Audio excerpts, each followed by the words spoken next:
네, 뉴욕 월스트리트는 지금 어디에 관심이 쏠려 있을까요? 월간 시각을 통해서 투자 아이디어 얻어보도록 하겠습니다. 첫 번째 주제부터 확인해 보시죠. 자, 지난 금요일 주말 사이에 트럼프 대통령은 계속 미국과 중국의 협상이 잘 진행되고 있다라고 긍정적인 이야기들을 내놨습니다. 이러면서 역시 지난 금요일에 뉴욕 시장도 굉장히 좋게 상승하면서 거래를 마감했는데요. 트럼프 대통령이 어떻게 이야기를 했는지 좀 구체적으로 확인해 보겠습니다. 트럼프 대통령은 중국과의 협상이 매우 잘 진행되고 있다. extremely well이라고 표현을 하면서 굉장히 잘 진행되고 있다라고 이야기를 했고 진짜 무역 합의를 하는데 굉장히 가까워졌다라고까지 언급을 했습니다. 현재 미국의 본인들이 매기는 관세가 중국을 굉장히 힘들게 하고 있는데 이런 것들도 만약에 협상이 잘 타결이 되면 이런 관세도 역시 없앨 수 있는데 이것도 본인에게도 좋은 일이다, 영광이다라고 이야기를 했고요.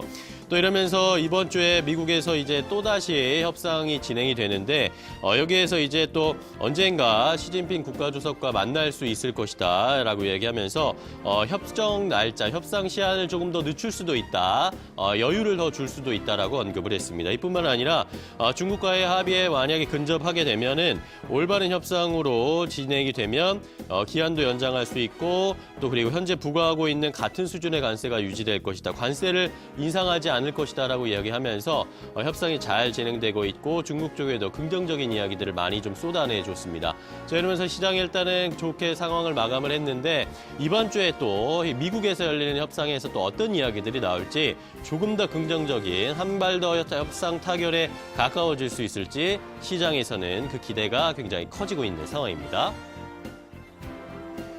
자, 다음은 자동차 관세와 관련된 이야기인데 자동차 관세와 관련해서도 역시 시장에서는 약간 불안감을 가지고 있는데 이것에 대한 움직임도 확인해 보겠습니다.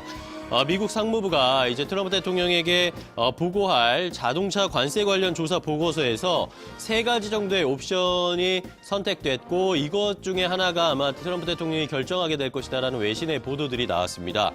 독일의 한 언론이 이런 이야기를 했는데 수입차에 25% 관세를 부과하는 방안이 첫 번째로 포함될 것이다. 이것이 1안이고요. 두 번째는 또 10%의 관세를 부과할 것이다. 조금 더 낮은 관세를 부과할 것이다라는 선택지 두 번째가 있었고 마지막으로는 전기차 등을 포함해서 특정 제품에 대해서만 관세를 부과하는 방안 이렇게 3가지 안이 보고가 되고 있는 상황이다라고 언급을 했습니다. 이 셋 중에 과연 어떤 것이 결정될 것인가라는 관심이 모아지고 있고 모건 스탠리가 이런 이야기들에 대해서 보고서를 통해서도 자동차 관세와 관련된 이야기를 했는데 더 약한 옵션이 포함되면 무역 긴장이 완화되기를 원하는 사람들에게 굉장히 긍정적인 사인이 될 것이다라고 하면서 시장에 긍정적인 영향을 줄 수도 있을 것이다라는 이야기를 했고요. 하지만 자동차 관세 위험을 과소평가해서는 안 된다라고 하면서 여전히 자동차 관세가 시장에 부담을 줄 수 있는 만큼 관심을 갖고 어떤 선택지가 선택이 될지 지켜봐야 한다. 거기에 따라서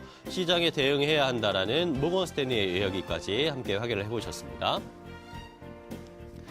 자, 다음은 미국 증시 전체적인 지수와 관련된 앞으로의 방향성에 관련된 이야기를 좀 해보겠는데요. 이 마켓워치의 한 컬럼니스트 해설위원이 앞으로 시장을 너무 낙관만 해서는 안 된다라고 이야기를 했습니다. 미국 증시가 곧 위험한 희망의 내리막길을 갈 수도 있다라고 하면서 하향 흐름을 보일 수도 있다. 최근의 흐름과는 또 반대되는 이야기를 하고 있어서 관심이 모아지고 있습니다. 마크 헐버트 마켓워치의 컬럼니스트가요. 최근에 증시 분위기가 지난해 10월 극도의 비관주의에서 또 극도의 낙관주의로 변했다라고 이야기를 했습니다. 이러면서 여러 가지 부연 설명을 해줬는데 자, 이런 화면에서 보시는 차트와 같은 것을 보면서 설명을 해줬습니다. 단기 투자자들의 시장 심리를 보여주는 헐버트 나스닥 뉴스레터 센티멘트 인덱스라는 것인데요. 이것의 움직임을 보면 지난 12월에는 마이너스 72.2%까지 내려간 상황이었습니다. 이러면서 이 지표가 생겨난 2000년 이후에 가장 비관적인 모습을 나타냈는데 이러면서 지난해 12월에 역발상을 주장하는 투자자들이 강한 랠리를 예측하는 상황이 출해가 됐다. 그러면서 최근에 좋은 시장의 움직임이 보여지고 있는 것이다라고 이야기를 했습니다.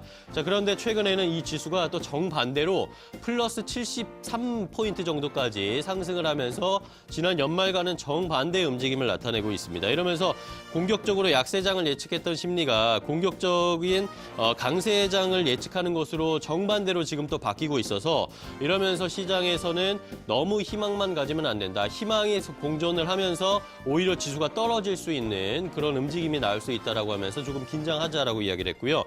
이러면서 이런 역발상 전문가들의 분석이 더는 증시가 위방향으로는 상승하기 어려울 것이다라는 그런 지표, 그런 표시다라고 이야기를 하고 있는 상황이었습니다. 과연 이 전문가의 이야기처럼 최근에 시장 잘 나가고 있는데 조금 주춤할지 역시 지켜봐야 하는 상황입니다. 자, 마지막으로는 찰스 먼거의 이야기를 확인해 보겠습니다. 찰스 먼거 버크셔 해서웨이 부회장이요. 최근에 캘리포니아라든지 코네티컷 같은 곳에서 부자들을 몰아내고 있는 움직임이 나타나고 있는데 이것은 굉장히 어리석은 짓이다라고 하면서 조금 비판하는 모습이었습니다. 최근에 일부 미국의 상하원 의원들이 부유세를 올려야 한다 이런 이야기들을 많이 주장을 하고 있고 부자 세금 정책에 대한 논란이 미국에서 끊이지 않고 계속 나오고 있습니다. 여기에다가 빈부격차 확대와 관련해서도 여러 가지 이야기를 하면서 상하원 의원들의 주장이 강하게 나오고 있는데 자, 이런 상황에서 워렌 버핏의 오른팔이라고 여겨지는 먼거 부회장이 이 부자들을 상대로 한 세금을 올린 세금 정책에 대해서 굉장히 부정적이다, 좋지 않은 정책이다라고 이야기를 하고 있는 상황입니다. 먼거 부회장은 그동안 이 문제에 대해서 본인은 굉장히 진지하게 한번 생각을 해봤는데 연방주나 도시가 부자들을 몰아내는 것은 굉장히 바보 같은 짓이다, 어리석은 짓이다 라고 이야기를 했고요. 자기 발등을 찍는 행위다라고 이야기를 했습니다.